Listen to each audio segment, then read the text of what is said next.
आजकालची तरुण पोरं-पोरी थोडा काही वेळ मिळाला, की त्यांना कुठेतरी फिरायला जायचं असतं, कुठेतरी आउटिंगला जायचं असतं, ट्रेकला जायचं असतं आणि त्याप्रमाणे प्रत्येक वीकेंडला त्यांचे प्लॅन होत असतात.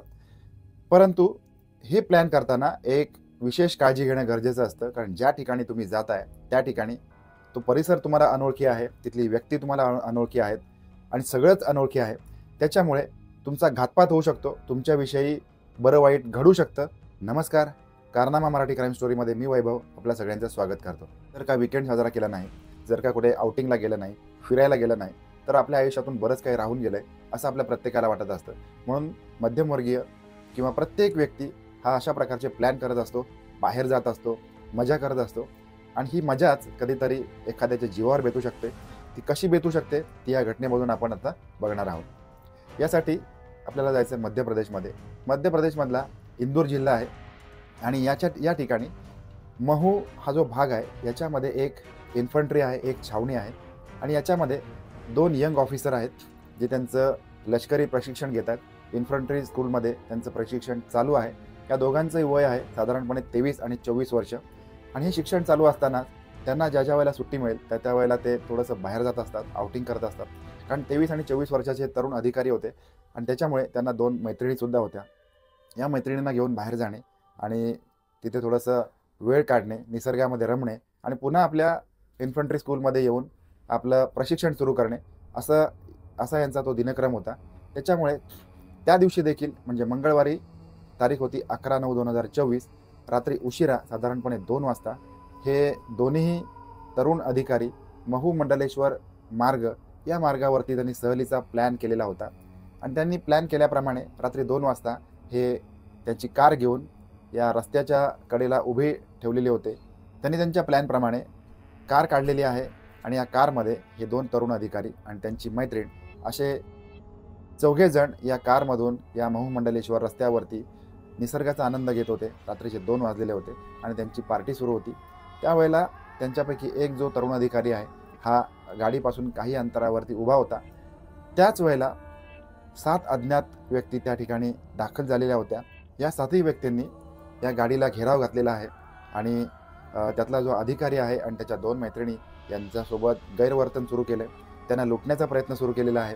त्यांच्या अंगाखांद्यावरचे दागदागिने ओरबाडून घेतलेले आहेत आणि त्याच वेळेला त्यांच्यापैकी एकाची नजर एका युवतीवरती पडलेली आहे आणि तिच्यासोबत त्यांनी दुष्कर्म करण्यास सुरुवात केलेली आहे आणि या दोन्ही अधिकाऱ्यांना त्यांनी जखडून ठेवलं आहे, बांधून ठेवलं आहे. परंतु त्यापैकी जो एक अधिकारी होता हा अधिकारी गाडीपासून काही अंतरापर्यंत उभा असल्यामुळे तेवढ्या वेळामध्ये त्यांनी त्याच्या वरिष्ठांना फोन करून त्याच्यासोबत जे काही चुकीचं घडत होतं हे थोडक्यात शब्दामध्ये वरिष्ठांना सांगितलेलं होतं. आता वरिष्ठांना ही गोष्ट लक्षात आलेली होती की या 2 तरुण अधिकाऱ्यांसोबत काय चाललेलं आहे. त्याच्यामुळे तातडीने त्यांनी देखील तिथले जे स्थानिक पोलीस अधिकारी होते यांना खबर केलेली आहे आणि या मार्गावरती पोलिसांना पाठवलेलं आहे. परंतु हा जो मधला वेळ होता या मधल्या वेळेमध्ये हे जे 7 नराधम होते या नराधमांनी त्या एका तरुणीसोबत दुष्कर्म केलेलं आहे, तिच्यावरती अत्याचार केलेला आहे आणि हे जे 2 अधिकारी होते या 2 अधिकाऱ्यांना बेदम अशी मारहाण केलेली आहे आणि त्याच दरम्यानी हे जे पोलीस अधिकारी फौजफाट्यासह त्या ठिकाणी दाखल झालेले होते. त्याच्यामुळे मग या अज्ञात दरोडेखोरांनी तिथून पळ काढलेला आहे.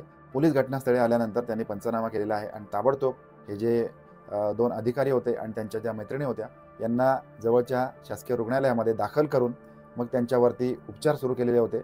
हे दोन्ही अधिकारी त्यांच्या अंगावरती जखमा झालेल्या होत्या आणि त्यांच्या 2 मैत्रिणींपैकी एका मैत्रिणीसोबत अत्याचार झाल्याचं निष्पन्न होत होतं.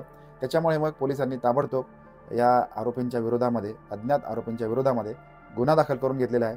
त्यांच्यापैकी 7 लोकांपैकी 5 आरोपींची ओळख पटलेली होती आणि पोलिसांची जी गस्ती पथकं आहेत हे या आरोपींच्या मागावरती तातडीने पाठवण्यात आलेली होती. त्यांचा अटकेचा जोरदार प्रयत्न आता पोलीस सुरू करत होते. घडणारी गोष्ट घडून गेली. अशा प्रकारे जी लोक पिकनिक स्पॉटवर जातात, अज्ञात स्थळी जातात किंवा आउटिंगला अशा ठिकाणी जातात की ज्या ठिकाणचा रस्ते, ज्या ठिकाणचा परिसर त्यांना माहिती नाही आहे, त्यांच्यासाठी ही घटना अतिशय मोलाची आहे, मार्गदर्शन ठरणारी आहे. कारण सैन्यातले अधिकारी जे प्रशिक्षणार्थी अधिकारी आहेत, ज्यांना शस्त्राचं योग्य ते शिक्षण मिळालेलं होतं किंवा लढायचं कसं या सगळ्या गोष्टी त्यांना माहिती होत्या, तरी देखील ह्या दोन्ही व्यक्ती किंवा 2 तरुण अधिकारी 7 लोकांसमोर सपशेल अयशस्वी ठरलेले आहेत. त्यांच्याकडे असलेले दागदागिने किंवा त्यांच्या मैत्रिणींची अब्रू देखील ते वाचवू शकलेले नाही आहेत. त्यामुळे आपल्यापैकी आपण सगळेच सर्वसामान्य आहोत. आपण आउटिंगला जाणार असू, सहलीला जाणार असू, फिरायला जाणार असू, तर या सगळ्या गोष्टींची योग्य काळजी घ्यावी.